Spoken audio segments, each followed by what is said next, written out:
বাংলাদেশ থেকে যারা যুক্তরাজ্যের ভিসার জন্য আবেদন করেন তাদের জন্য এআই প্রযুক্তি নিয়ে এসেছে ভিএফএস গ্লোবাল। তারা বলছে এই ভিএফএস গ্লোবাল যে নতুন প্রযুক্তি মানে এআই প্রযুক্তির চ্যাটবটটি নিয়ে এসেছে তার মাধ্যমে নির্ভুলভাবে যারা ভিসার জন্য আবেদন করবেন তাদেরকে সেবা দিতে পারবে। এখানে কোনো ধরনের তথ্য বা বার্তা প্রদান করা হলে কম্পিউটারের মাধ্যমে সেখানে অটোমেটিক একটি বার্তা আসবে এবং এটি নির্ভুলভাবে ভিসা সম্পর্কিত কোনো তথ্য প্রদান করবে এই এআই প্রযুক্তি। ভিএফএস গ্লোবালের যেই প্রধান যিনি প্রতিষ্ঠাতা জুবিল কারকারিয়া বলেছেন এই প্রযুক্তির মাধ্যমে আরও সহজ হলো যুক্তরাজ্যে যারা ভিসার জন্য আবেদন করবেন।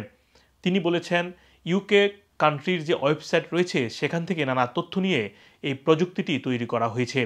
বিশেষ করে দুবাইয়ে ভিএফএস গ্লোবালের যে অফিস রয়েছে সেই আইটি প্রযুক্তি সেটি তৈরি করেছে।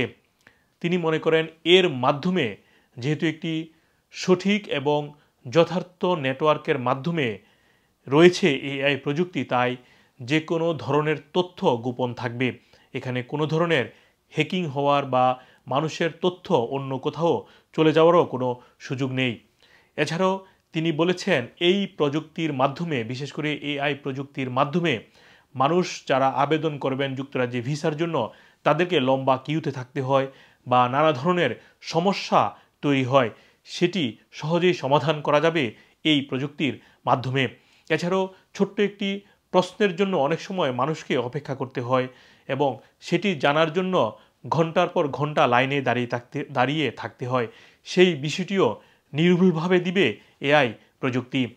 যুক্তরাজ্যে এখন থেকে যারা আবেদন করবেন ভিএফএস গ্লোবালের মাধ্যমে তারা এই সেবাটি নিতে পারবেন। মোহাম্মদ আব্দুল হান্নান, 2A নিউজ, যুক্তরাজ্য।